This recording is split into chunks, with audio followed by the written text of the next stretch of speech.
बच्चों, आज 12th की क्लास में आप सभी का स्वागत है। एक बार अपने YouTube चैनल मैथ मस्ती पे सभी का स्वागत करता हूँ। फिर से आज आव्यूह के बारे में पढ़ेंगे। तो आव्यूह की आज पूरी डिटेल लेंगे हम लोग, जैसा कि मैट्रिक्स के बारे में जानेंगे आज हम लोग, ठीक है। तो आज आव्यूह किसे कहते हैं पूरा समझेंगे, टाइप्स ऑफ मैट्रिक्स सबके बारे में जानेंगे। तो आज देखते हैं हम लोग, ठीक है।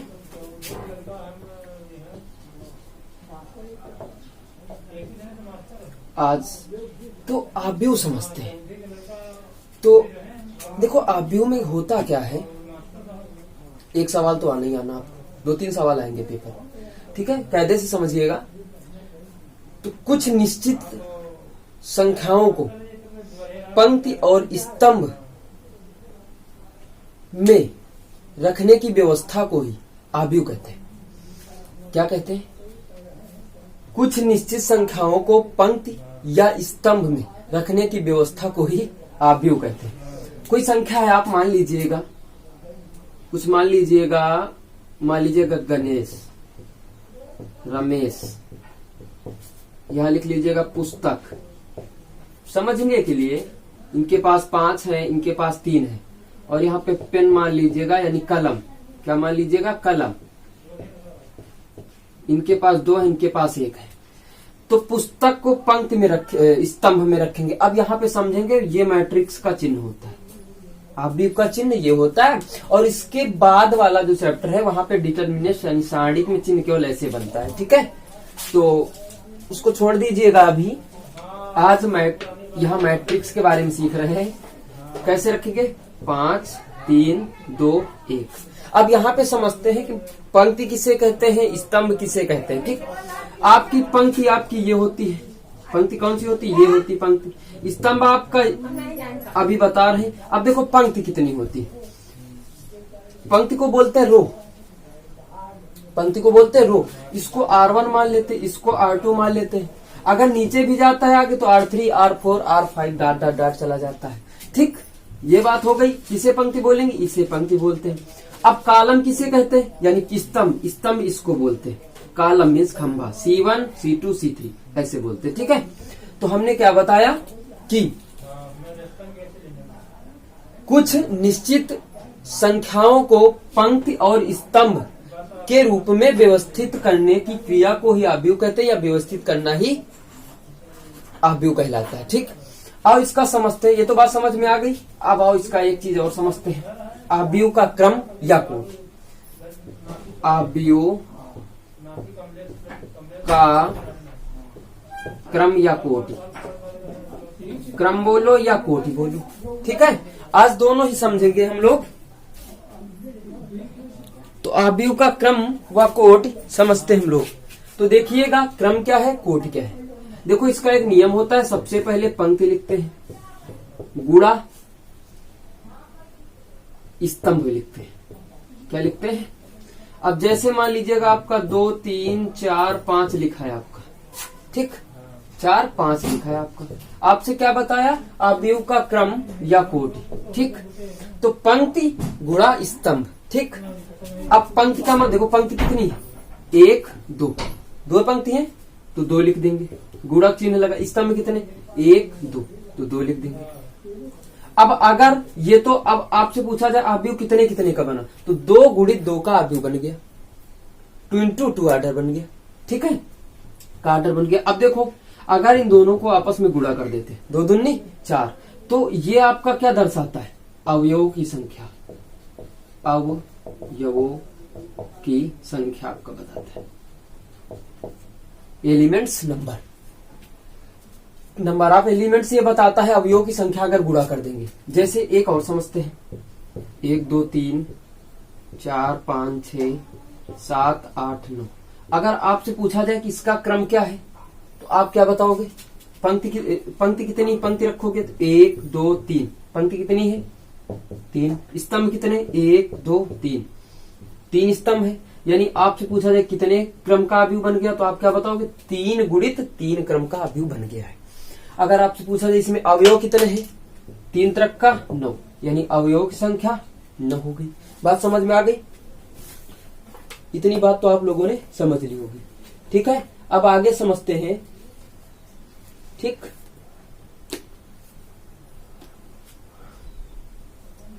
ये चीज आ गई समझ में? कॉपी पे निकाल लीजिएगा, नोट करते रहिएगा, मैं साफ कर रहा हूं। ठीक है, लिखते जाइएगा मेरे साथ साथ। ओके, आव्यूह का निरूपण समझते हैं। तो आव्यूह का निरूपण क्या होता है आप समझेंगे। यहां पे A11 होता है आव्यूह का निरूपण, A11। ठीक, अब समझते A11 क्या चीज है आपकी। तो जो पहला 1 लिखा है इसे पंक्ति को बोलेंगे, ये पंक्ति दर्शाता है। ठीक, ये जो 1 लिखा इसे स्तंभ दर्शाता है।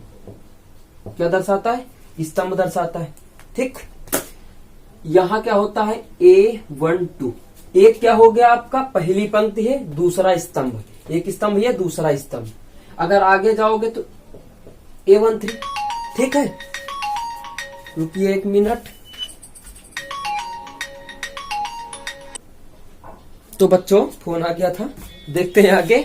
आगे समझेंगे ये, जैसे 13 लिखा है तो एक आपकी पंक्ति हो गई और तीसरा आपका स्तंभ हो गया। अगर इसके आगे और जाना चाहते हो तो डाट डाट डाट लगा देता हूँ भाई। A14 भी जा सकता है, यानी A14 या 14 बोलते हैं, ये भी जा सकता है।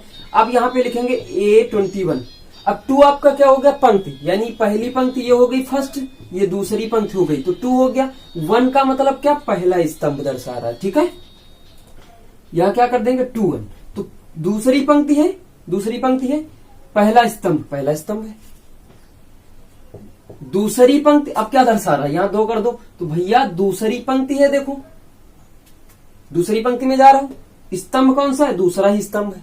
ठीक, A23 यानी पहली पंक्ति है, सॉरी दूसरी पंक्ति है और तीसरा स्तंभ है। डाट डाट डाट, इसमें क्या लिखोगे 31। क्या हो गई, ये कौन सी पंक्ति है, तीसरी। कौन सी पंक्ति है भैया, तीसरी पंक्ति है और पहला स्तंभ है। कौन सा, यहाँ पे पहला कर दीजिएगा, पहला स्तंभ। समझ में आ रहा है ना, पहला स्तंभ हो गया। यहाँ क्या हो जाएगा, A32 हो जाएगा, यहाँ पे हो जाएगी तीसरी आपकी। देखो ये जो 32 हुआ तो तीसरी पंक्ति है, दूसरा स्तंभ है। कौन सा है, दूसरा स्तंभ, यानी तीसरी पंक्ति है और दूसरा स्तंभ है। यहाँ पे कर देंगे A33। A33 तो तीसरी पंक्ति है और भैया तीसरा स्तंभ, डाट डाट डाट आगे ले जाओगे। बात समझ में आ गई। तो आज सीखा आव्यूह का निरूपण। इसके बाद सीखेंगे टाइप्स ऑफ मैट्रिक्स, यानी आव्यूह के प्रकार को तो कुछ इस क्लास में सिखा देता हूँ, कुछ अगली क्लास में। ठीक है, तो ये नोट कर लीजिएगा, ये समझ में आ गया होगा। चलो आगे देखते हैं। आगे देखना ये है आव्यूह के प्रकार, टाइप्स ऑफ मैट्रिक। आव्यूह के प्रकार, आव्यूह के प्रकार सीखेंगे हम लोग। तो पहला देखो क्या होता है, पहला आव्यूह होता है क्षैतिज आव्यूह। क्षैतिज आव्यूह, अब क्षैतिज आव्यूह देखो, क्षैतिज समतल बोलते हैं जिसे, है ना। ऐसे लिखेंगे 1 2 3 4 5 6 7 8, कोई भी लिख लो। क्षैतिज यानी क्या, पंक्तियों की संख्या कम है, स्तंभों की संख्या ज्यादा है। इसको 2 तरीके से डील कर सकते हैं। क्या लिखेंगे, देखो स्तंभ कितने, 1 2 3 4। स्तंभ की संख्या यहां लिखेंगे, स्तंभ की संख्या बड़ी है। पंक्ति कितनी, 1 2 ही है पंक्ति आपकी, तो पंक्ति की संख्या, पंक्ति की संख्या। ये क्लियर हो गई बात आपकी। स्तंभ की संख्या ज्यादा होगी, पंक्ति की संख्या उल्टा होगी, सॉरी कम होगी। अब इसी का उल्टा होता है ऊर्ध्वाधर आव्यूह। क्या होता है, ऊर्ध्वाधर आव्यूह। ऊर्ध्वाधर आव्यूह, तो ऊर्ध्वाधर आव्यूह में क्या होता है कि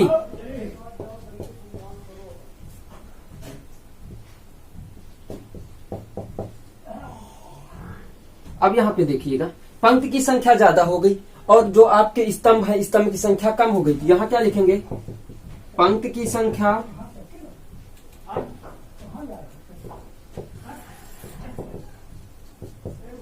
ग्रेटर देन, इसे ग्रेटर देन बोलते हैं, बड़ा है, ठीक है। लेस देन, स्तंभ की संख्या, ये बात समझ में आ गई। अब इसके बाद सीखेंगे इतनी बात वर्ग आव्यूह सिखा रहे, 1 मिनट नोट करिए तब तक।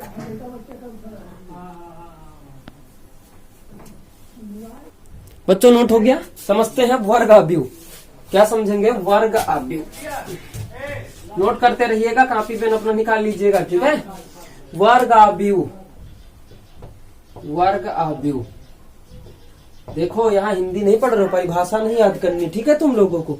वर्ग आव्यूह, अब वर्ग आव्यूह, अब इसमें क्या समान पंक्ति पंक्तियों, ऐसा बोलेंगे वह आव्यूह जिसमें पंक्ति और स्तंभों की संख्या समान होती है उसे हम वर्ग आव्यूह बोलते हैं। जैसे 2 4 3 5। अब देखो भैया, हमने बताया था इसका क्रम क्या होता है, पंक्ति गुणा स्तंभ। तो पंक्ति आपकी कितनी, 1 2, स्तंभ कितना है, 1 2।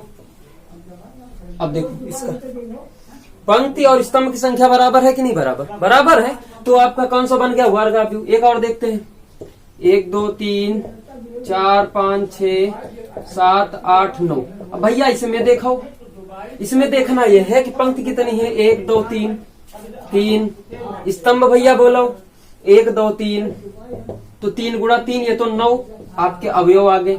ये 4 अवयव की संख्या है, 3 गुणी 3 देखो बराबर है ना भैया, बराबर है, यानी ये वर्ग आव्यूह, यानी जितनी पंक्ति होगी उतना ही स्तंभ होगा। नोट कर लीजिएगा फटाक से, हो गया भैया। अब इसके बाद समझते हैं पंक्ति आव्यूह या पंक्ति सदिश। पंक्ति आव्यूह या पंक्ति सदिश, पंक्ति आव्यूह या पंक्ति सदिश। तो भैया इसमें देखो यार क्या होता है, ऐसा आव्यूह जिसमें केवल एक पंक्ति हो, पंक्ति आव्यूह या पंक्ति सदिश। ऐसा आव्यूह जिसमें केवल एक पंक्ति हो, केवल कितनी पंक्ति हो, 1 2 3 4। स्तंभ से कोनो मतलब है नहीं, पंक्ति कितनी होनी चाहिए, एक। स्तंभ तो 1 2 3 4 हो गया, लेकिन पंक्ति मेरी 1 होनी चाहिए, 2 नहीं होनी चाहिए। क्लियर हो गया? इसके बाद भैया स्तंभ आव्यूह या पंक्ति सदिश, यहाँ पे क्या कर दोगे, स्तंभ आव्यूह, स्तंभ आव्यूह या पंक्ति सदिश। तो भैया इसमें क्या हो जाए, इसमें भैया पंक्तियों से कोई मतलब नहीं।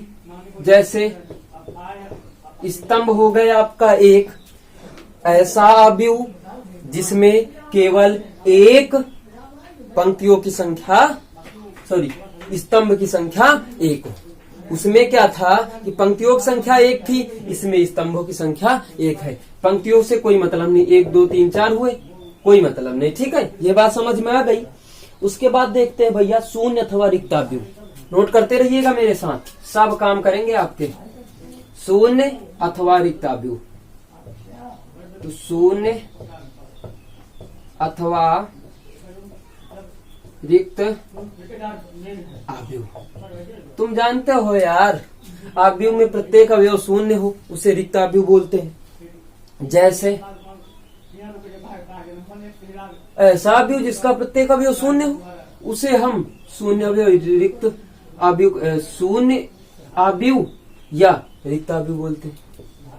ऐसे लिख दिया गया भैया, इसको 3 में बना लो, ये हो गया भैया। क्लियर हो गया, शून्य अथवा रिक्त आव्यूह। अब इकाई तत्समक आव्यूह समझो, नोट करते रहिएगा मेरे साथ, समझेंगे इकाई या तत्समक आव्यूह। इकाई या तत्स, भैया हिंदी तो आपकी मातृभाषा है, देखते रहिएगा। तत्समक आव्यूह, ठीक। तत्समक आव्यूह समझते हैं जिस अवयव में, बोलते हैं जिस अवयव में मुख्य विकर्ण का प्रत्येक अवयव 1 हो, बाकी सब शून्य। क्या बोलेंगे भैया, ऐसा अवयव जिसका मुख्य विकर्ण 1 हो, बाकी अवयव सब शून्य हो। भैया तो समझते हैं भैया। अब बोलोगे मुख्य विकर्ण किसे बोला थे? हाँ भाई हम सिखा रहे हैं। ये भैया मुख्य विकर्ण क्या है भैया? मुख्य विकर्ण कितना होना चाहिए? 1 होना चाहिए और बाकी अवयव शून्य है। इसको बना ले यार 1 0 0 1। ये क्लियर हो गई भैया? बात समझ में आ गया? इकाई या तस्मा का भी हो गया। अब भैया समझेंगे आप विकर्ण अवयव। क्या समझेंगे? विकर्ण अवयव। चलो विकर्ण अवयव देखते हैं। विकर्ण अवयव, तो विकर्ण अवयव, तो विकर्ण अवयव के बारे में समझते हैं भैया। विकर्ण अवयव के बारे में समझते हैं। इसमें क्या होता है? मुख्य विकर्ण को छोड़कर बाकी सब 0 होते हैं। क्या होता है? विकर्ण अवयव का मतलब मुख्य विकर्ण को छोड़कर बाकी सब 0 होते हैं। जैसे 2 0 0 4, ये आपका मुख्य विकर्ण। कौन सा विकर्ण? मुख्य विकर्ण। अब उसमें जो पढ़ा था इकाई या तस्मा का अवयव में मुख्य विकर्ण 1, बाकी अवयव 0 होते थे। यहाँ पे भैया 1 नहीं लिया जाएगा। कोई भी अवयव हो मुख्य विकर्ण को छोड़कर बाकी सब 0 होने चाहिए। जैसे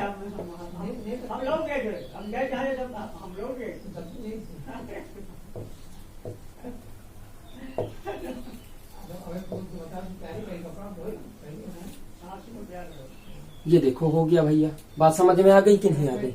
आ गई। अब इसके बाद समझते भैया अदिश अवयव। क्या समझे? ये समझ लिया अदिश अवयव।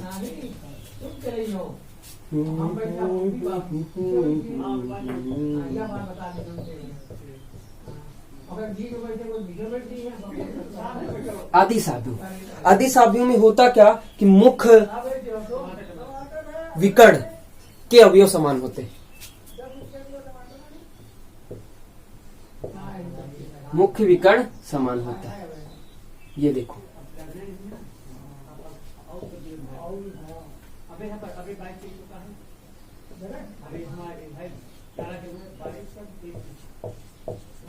मुख्य विकर्ण के अवयव समान है। बात समझ में आ गई? तो आज हम लोगों ने अवयव के बारे में जाना, अवयव के कुछ प्रकार जाने। कल जो शेष बचे हैं उनको कल बताएंगे, कल की क्लास में देखेंगे। दैट्स ऑल आज, लेकिन इसको नोट कर लीजिएगा, बढ़िया फेयर कंप्लीट कर लीजिएगा अपनी। दैट्स ऑल, कल मिलते हैं। धन्यवाद।